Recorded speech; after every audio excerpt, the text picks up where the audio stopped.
alunos dos sétimos anos C e D, aqui é a professora Mônica para mais uma aula de língua portuguesa.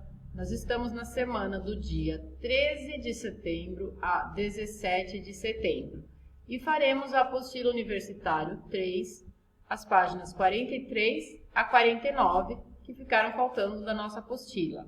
Vamos lá?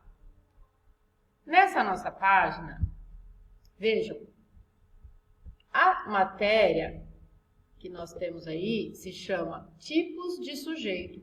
Nós vimos anteriormente as orações sem sujeito, que eram aquelas que se referiam, na maioria das vezes, a fenômenos da natureza, chover, trovejar, né? Enfim. E agora nós vamos ver os outros tipos que estão faltando.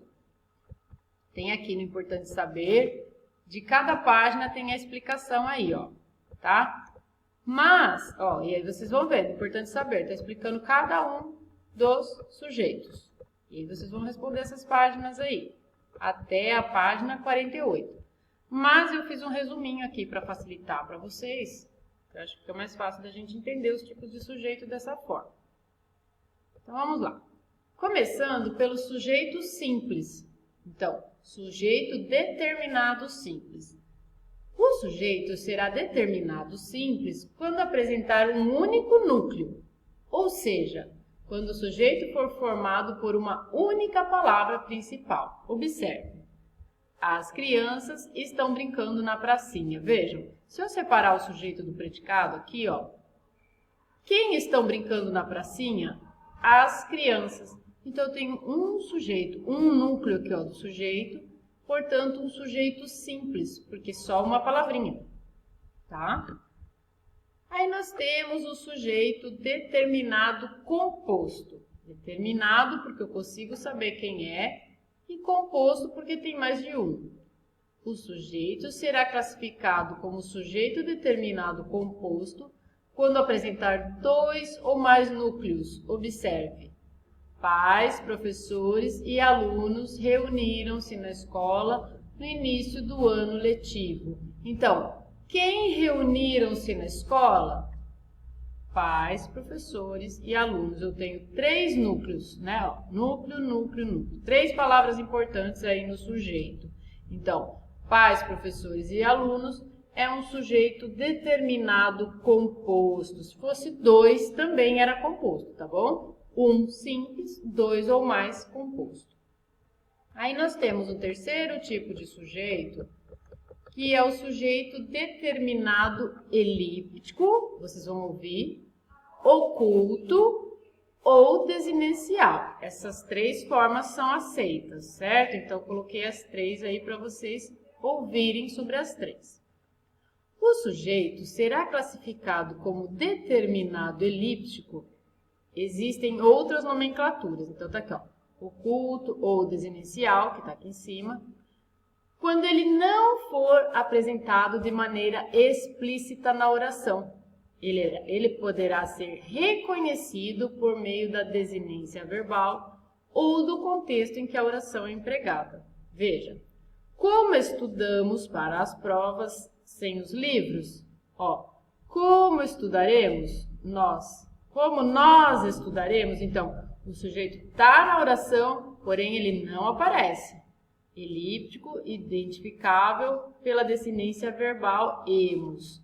Conseguem compreender, então? Se fosse, como estudarei para a prova? Como eu estudarei. Então, não estaria aí, mas é determinado, elíptico ou oculto. Oculto é a forma mais comum, tá bom? Conseguiram entender? Qualquer dúvida, vocês me chamam. E o indeterminado, vejam, que nesse caso, o sujeito de quem se fala não está determinado, porque não se sabe quem praticou a ação ou por que a intenção é não revelá-lo. É possível indeterminar o sujeito por meio de duas estruturas sintáticas. Observe. Então, o indeterminado, ele não aparece na oração e eu não consigo saber pelo verbo qual seria o sujeito. Oração com verbo na terceira pessoa do plural. Roubaram meu carro. Eu não consigo saber quem roubaram, se foram os ladrões, se foram as meninas, se foram os meus filhos, não sei. Roubaram, né? Então, aí, nesse caso, é indeterminado, não consigo saber. E oração com o verbo na terceira pessoa do singular, acrescido do pronome se. Então, discutiu-se sobre o aumento do preço da gasolina. Não sei quem foi que discutiu. Vende-se casas. Eu não sei quem vende, tá bom? Então, esse é o indeterminado. E a terceira forma, com o verbo no infinitivo impessoal. Infinitivos são os verbos terminados em ar, er ou er. Por exemplo, aqui, ó. Fumar faz mal à saúde. É importante beber 2 litros de água por dia. Vejam, nesse tipo de oração não há sujeito, né? Então, ele é uma oração de sujeito indeterminado. Eu não consigo saber qual é o sujeito, tá certo? Então, tá aqui os 4 tipos de verbo. O simples, quando só tem um núcleo. O determinado composto, quando tem 2 núcleos ou mais. O determinado oculto é quando eu consigo saber através do verbo qual é o sujeito. E o indeterminado, que eu não consigo saber nem pelo verbo, nem pela pessoa, tá bom? Não consigo saber. E as orações sem sujeito, que eu falei para vocês, que na maioria das vezes, fenômenos da natureza. Então, a partir de toda essa explicação que eu acabei de passar para vocês, vocês vão responder aqui as páginas que ficaram faltando na nossa apostila. Começava aí, quer ver na página? Aqui, ó. Então, começa na página 43, tudo sobre tipos de sujeito, que eu acabei de passar para vocês. E responde até o final aí. Espero tê-los ajudado. Qualquer dúvida, estou à disposição. Essa matéria é fácil, não sei se eu consegui fazer vocês entenderem bem por aqui, mas ela é tranquila, tá? Espero que vocês tenham entendido. Aqui na aula, quando é presencial, a gente vai tirando as dúvidas, fica mais fácil ainda. Mas espero ter conseguido ser clara para vocês. Espero tê-los ajudado. Um beijo, até a próxima e fiquem com Deus.